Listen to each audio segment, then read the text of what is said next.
Iowa yields back, and the chair now recognizes the gentlewoman from Indiana, Mrs. Houchin, for 5 minutes. Thank you, Chairwoman Wagner and Ranking Member Sherman, and thank you to each of the witnesses for your testimony and for speaking with us today. One of my top priorities as a member of this committee is to protect retail investors and ensure that my constituents in Southern Indiana are given the same financial opportunities and the level of priority as investors in any other part of the country.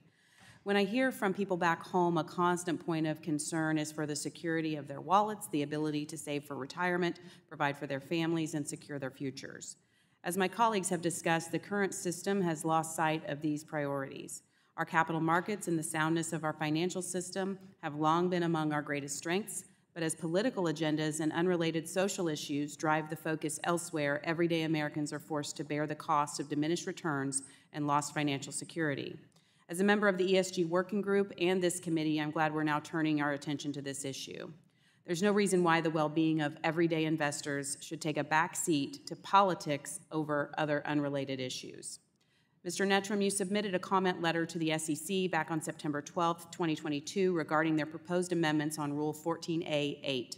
As you stated in your letter, these proposals, quote, will ultimately force companies and shareholders to consider proposals anytime an activist demands, irrespective of whether the company has already taken steps to address the underlying issue or whether shareholders have already considered and rejected or are currently considering a similar proposal. Needless to say, that's very concerning. As the current system works, activists can persistently resubmit similar proposals year after year, despite being previously rejected by a majority of the shareholders. By moving forward with this proposal, the SEC would place the interest of activists even higher than the well-being of their investors. Mr. Nettram, do you think it's fair for companies to have to continuously invest resources in fighting activist proposals that clearly do not benefit the company, its shareholders, especially when proposals have been rejected in previous years? Absolutely not. When a broad majority of shareholders have rejected a proposal, it is absolutely unfair for companies to have to continually reassess and re-engage with the activists on those ideas. And are there ways that we can reform this process, the no-action process, so that we can prevent these duplicative problems? I think Congress has a real role to play here in reining in the SEC and directing them on a path that is more in line with the interest of Main Street investors. That's certainly part of the reasons why we're here today, to really consider what package of bills we may be moving forward to address some of these issues.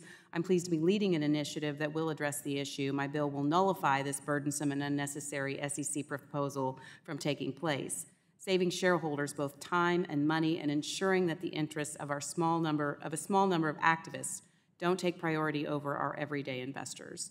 Mr. Nettram, the SEC's required mandate includes protecting investors, facilitating capital formation, and promoting efficient markets. How does the dominance of social and policy issues in corporate annual meetings conflict with those objectives? The SEC can fulfill its mission to protect investors and support capital formation by allowing companies to really focus on long-term value creation. That's where their focus needs to be. What the SEC has done instead is taken steps to ensure or really encourage activists to hijack the proxy ballot and divert time, resources, and attention from the underlying business in which Main Street is investing. And I would argue that that in and of itself is a threat to the general bottom line and overall performance of those shares for their shareholders. I'm grateful to each of you for coming here to speak today. As we continue this important work on the committee, I hope we can ensure the well-being of investors remains the chief focus of our capital markets. Thank you, Madam Chair. I yield back.